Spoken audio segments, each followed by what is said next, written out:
Olá pessoal, tudo bem? Cris Silva aqui, treinadora da Alta Performance Ciclismo. O assunto de hoje é bem legal, bem legal. Vamos falar um pouquinho sobre aquela famosa paradinha para o café ou para o lanche, né? Um pão de queijo, uma coxinha, uma garapa. Aqui no Brasil a gente tem uma diversidade culinária grande, então cada região tem os seus costumes. Mas fato é que essa parada sempre tem no rolê, principalmente aqueles treinos longos. E nesse vídeo de hoje eu vou abordar qual que é o impacto dessa paradinha ou dessa paradona nos seus treinos, os efeitos fisiológicos que isso aí tem para o seu desempenho. E vou passar algumas dicas também do que fazer, do que não fazer, principalmente assim, tipo, meus atletas perguntam muito quanto eu paro, com quanto tempo eu paro ou não paro. Então eu vou passar para vocês também essas colocações, que é minha opinião. A gente, sobre assim, tipo, quanto parar, né? Eu vou passar para vocês os efeitos fisiológicos, isso aí tem uma parada longa, principalmente, tem, né, no nosso corpo, mas o quanto parar, não existe nada, nenhuma evidência científica, né, falando sobre isso, quando você deve parar ou não. Então, isso aí é bem subjetivo. Vou passar o que eu faço, o que eu recomendo, o que eu acredito que dá certo, o que eu já testei, por aí se vai. Primeiro ponto é o seguinte: se você é um ciclista que tá só ali para socializar, cara, é legal parar. Eu já fiz esse tipo de pedal. Recentemente, até com a Alice, com a Weda, eu e a Vivi, a gente foi aqui para Iracemápolis, entramos na cidade, coisa que a gente nunca fez, paramos na padaria, tomamos um café, pedimos um pão de queijo, e aí tomamos ali o cafezinho, as meninas tomamos um cappuccino, conversamos, vamos embora? Vamos embora. Ficamos quase 40 minutos parados. Nunca fizemos isso nos nossos treinos. Aquele dia a gente fez, porque o objetivo ali era socializar. Se você é um ciclista que você está pensando na socialização, o cafezinho é bem legal. Mas se você é um ciclista que está se preparando fisicamente para algum desafio ou para alguma competição, aí você já vai ter que ponderar mais quando e quanto tempo deve ser essa parada. Qual que é o impacto? Vamos entender assim, aquela parada mais longa, principalmente. Paradinha ali de 10 minutos, 15 minutos no máximo, 5 minutos, não gera um impacto tão grande.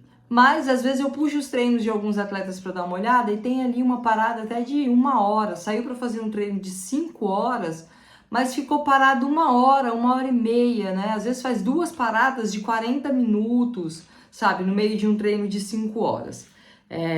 Qual que é o impacto que isso tem? Sim, tem, né? É diferente. Você fazer um treino de 4, 5 horas com uma parada de 20 minutos, de 15 minutos, o impacto fisiológico dele é um. Você fazer um treino de 4, 5 horas com uma ou duas paradas de no total até 1 hora, 1 hora e meia que eu já vi, tem gente que para e fica na resenha, né? Esquece até. E é muito comum, inclusive, quando você volta totalmente desconexo da sua bike, sabe? Parece que tá se sentindo mal, já tá lento, às vezes come alguma coisa que não cai muito bem para digestão daquele momento, porque a gente precisa entender o que você estava fazendo um esforço físico, você parou um tempo muito grande. Às vezes você come tipo, a famosa coxinha, você toma uma Coca-Cola, aquilo ali não te cai bem, a digestão daquilo ali não fica legal.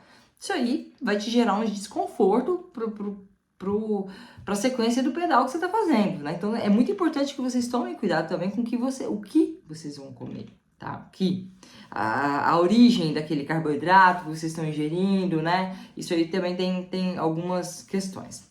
Bom, a grande diferença que tem nessa questão tipo da parada longa é, primeiro, quando você para muito tempo, você permite com que o seu corpo repõe alguns combustíveis e os níveis de açúcar no sangue, ele suba novamente. Então, entenda o seguinte, você fazer um treino contínuo de 4 horas com uma parada de 5 minutos, você vai estar tendo um nível de desgaste, você está consumindo energia, né? E aí, quando você para uma parada longa, você não está gastando aquela energia, ou seja, o seu corpo, ele está armazenando novamente aqueles carboidratos, né? Quando você volta para a bike, você volta com um estoque de energia maior do que você estava anteriormente. E aí, se a gente for parar para analisar a questão de tipo, o atleta ele tá pensando numa competição, num Audax, num desafio, sabe, fazer 200K com um grupo e por aí se vai. E de repente, principalmente competição, o Audax, você não tem tempo para parar tanto. Então, esses estoques energéticos, eles não são repostos, né? Você está num contínuo sem essa reposição de energia. Só ou você vai consumindo, você vai gastando, você vai consumindo, você vai gastando. Seu corpo ele não tem a oportunidade de armazenar novamente energia. E aí, se nessa parada longa, você dá a oportunidade para o seu corpo armazenar essa energia, mas em contrapartida, lá na competição, lá naquele desafio, você não vai fazer isso. Ou seja, você vai ter um nível de desgaste, um nível de vai depredar, né, a energia de forma contínua. E aí? Isso gera tem uma diferença no seu corpo. Você vai sentir um nível de desgaste maior. Um outro impacto que gera é o quê? Às vezes você sai para fazer um treino, né, nessa questão assim, ó, tipo, intensidade alta, para, intensidade alta. Às vezes você tem que fazer um treino com intensidade baixa. Se você fizer ele de forma contínua, com uma paradinha bem curta, você consegue controlar aquela intensidade. Por quê?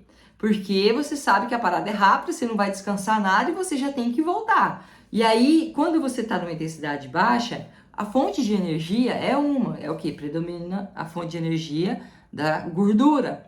Agora, se você faz aquela parada muito longa, se acelera, faz aquela parada muito longa, e aí você tá descansado, você repôs seus estoques de energia, nível de açúcar no sangue tá alto de novo, você volta, e aí você acelera de novo, porque você tá descansado, a fonte de energia já muda. Você já vai consumir mais carboidrato do que gordura durante aquele treino. Quando que o objetivo era treinar as fontes energéticas provenientes da gordura e oxigênio, né? Então veja como mudou totalmente, né, o trabalho realizado naquele treino. Então tem que se tomar muito cuidado com isso, tá? Uma outra situação que você também tem que tomar muito cuidado é para quem sente alguns desconfortos, por exemplo, nas costas, sabe? A lombar dá uma pegada, trapézio dá uma cansada, os braços ficam mais cansados. Quando você para, você dá uma recuperada. Aí você vai para aquele desafio, para o treino em grupo, que para-se pouco, ou para uma competição, e você não dá aquela parada, nossa, você vai ficar moído. Então você precisa treinar o seu corpo para circunstâncias no qual você vai enfrentar em uma competição, né? Por um exemplo, eu fui analisar o treino de um atleta meu recentemente, e um treino de mountain bike, ele estava treinando para uma prova por etapas, são 3 dias de prova. Pô, a gente tem uma métrica no treinamento que se chama TSS, né? É o Training Score. Ele mede o nível de desgaste, né? É uma carga de treino ali, ele mede o desgaste daquele treino e vai se somando dias, né? Então a gente entende que, tipo assim, você vai para uma prova por etapa, uma prova ali de 4, 5 horas, você vai, dependendo do nível do atleta, você vai beirar ali 350, até 5 horas, né? 350, 400 de TSS. Só que uma coisa é você ter esse desgaste de TSS em 4 horas com uma parada de 10 minutos, outra coisa é você ter esse mesmo desgaste, só que com uma parada de 1h40, 1h20, foi o que ele parou, na verdade, 1h20. Então, o final pesa muito. Aí, o que você pode fazer numa situação dessa? Porque às vezes você vai estar fazendo um rolê e o rolê ele é cansativo, ele exige que você pare, né? Você pode abaixar um pouco a intensidade. E agora eu vou trazer uma realidade no qual eu passei na Brasil Ride de 2021, que foi o quê? A gente fez 3 paradas. E nessas 3 paradas, algumas vezes a Vivi, algumas vezes eu, precisamos ficar, uma de nós duas sempre, né, tava meio ioiô, uma das duas precisava ficar um tempo mais ali para recuperar. E aí a gente voltava e acelerava muito. Aí chegava no ponto de apoio, a gente chegava morta. Aí a gente ficava muito tempo parada para recuperar. Depois a gente fazendo um debriefing do nosso evento, a gente entendeu que, pô, lição básica de casa, a gente errou. Abaixa a intensidade, mantém a constância e diminui o tempo. E é fato que o nosso tempo de etapa ia ser menor. E talvez até o nível de desgaste ia ser menor. Por quê?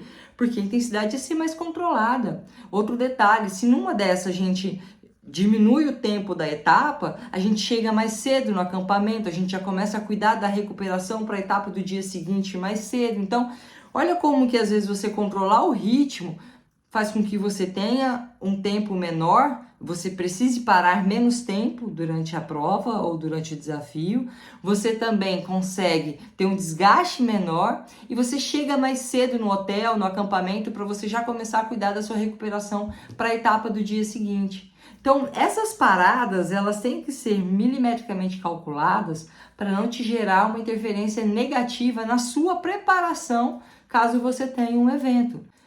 Um outro fator importante é o que você come nessas paradas, como eu falei anteriormente, às vezes você come alguma coisa que a digestibilidade daquilo ali não é tão legal, então você volta lento para a bicicleta, você já volta sem aquecimento, você fez uma parada muito longa, seu corpo já está relaxado, aí você tem que ativar tudo novamente e ainda você ingeriu algum alimento que a alimentação, que a digestão não é tão legal, então isso aí também vai interferir muito, muito cuidado. Às vezes o pessoal fica falando, vou comer coxinha mesmo, vou tomar uma garapa. Cara, por exemplo, uma garapa que você toma no meio do treino, você joga uma quantidade de glicose muito alta, uma quantidade de açúcar muito alta para o seu organismo. Ele tem que desacelerar um pouquinho, sabe? Para encaixar aquilo ali no seu organismo. Olha que eu tô falando de forma bem simples para vocês entenderem, tá, pessoal? E aí, você vai voltar a pedalar, isso não vai te fazer bem. Por quê? Porque, na verdade, seu corpo ele precisava estar digerindo aquilo ali, sabe? Degradando aquela energia, colocando no lugar certo e você volta a pedalar. Então, isso aí também não te faz muito bem, tá? É uma outra situação que precisa ser reparada. E, por fim, o que eu recomendo de parada para os meus atletas? E também, o que eu faço, né, de paradas? É o seguinte, ó. Quando eu tô num treino de 2 horas, eu paro 2, 3 minutos. Eu paro no posto de gasolina para pegar água, nem entro em loja não. Eu paro no posto de gasolina que eu já tenho ali, sei que vai ter o bebedouro, já pego a água e ó, 2, 3 minutos já sigo o meu treino, tá? Se for um treino de 3 horas mais ou menos, eu faço uma parada, nada mais do que isso. Uma parada também nesse mesmo sentido. No máximo que eu faço às vezes é pegar um pão de queijo para colocar algo para mastigar mais sólido na boca e também um pouco mais de salgado, né? E já pego minha água, já pego às vezes meu Gatorade, ó, sigo também. No máximo 5 a 10 minutos e olha lá, chutando alto, tá? Se for um treino ali de 4, 5 horas, eu também faço uma parada. Aí eu já paro um pouquinho mais, uns 15 minutos eu paro. Eu paro uns 15 minutos nessas 5 horas, mas vocês podem, né, quem gosta de Strava, vocês podem pegar os meus treinos ali mais longos e até os treinos curtos mesmo, através da análise, tipo, você olha lá, você vai ver tempo de movimentação e tempo de decorrido. Vocês vão ver que as minhas paradas são muito breves, eu tô falando o que eu faço para vocês, tá? Então, é importante vocês entenderem. Óbvio que vocês também têm que mensurar a necessidade de cada um de vocês para ver o quanto é necessário parar ou não. Mas vou repetir aqui, se vocês têm um objetivo de competição, de algum desafio, tome muito cuidado, né, com essas paradas, porque isso aí gera um impacto no resultado daquele treino no qual você está fazendo. E agora conta pra gente aqui o que você come durante o seu treino e quanto você geralmente faz de parada. Só para salientar, galera, para não gerar nenhum tipo de controvérsia, zoação, aquelas polêmicas, entenda, existe 2 tipos de ciclista nesse assunto. Aquele que sai pro rolê para socializar, para curtir o pedal, conversar com os amigos e tá tudo bem, e aquele que sai pro treino com objetivo de evolução, ele tem que entregar aquilo ali no dia e ele busca evoluir de acordo com aquilo que ele está fazendo. Então, são 2 cenários diferentes. Quando vocês forem comentar, por favor, considerem isso daí, porque senão começa aquela tiração de sarro até um pouco desnecessária em alguns momentos, tá bom? Um grande abraço, deixa aqui o convite, se esse vídeo fez sentido para você, deixa o seu like, o YouTube vai entregar esse conteúdo para mais pessoas. Também se inscreva no nosso canal, assim você vai ser notificado todas as vezes que a gente publicar um conteúdo novo aqui. E entrega esse conteúdo aí pra galera, ajuda a gente a colocar nos grupos do WhatsApp, para quem treina com você e tal, para que todo mundo esteja bem sintonizado quando o assunto for aquele cafezinho, aquela parada no treino, fazer ou não fazer e quanto tempo deve durar, ok? Até o próximo. Tchau, tchau!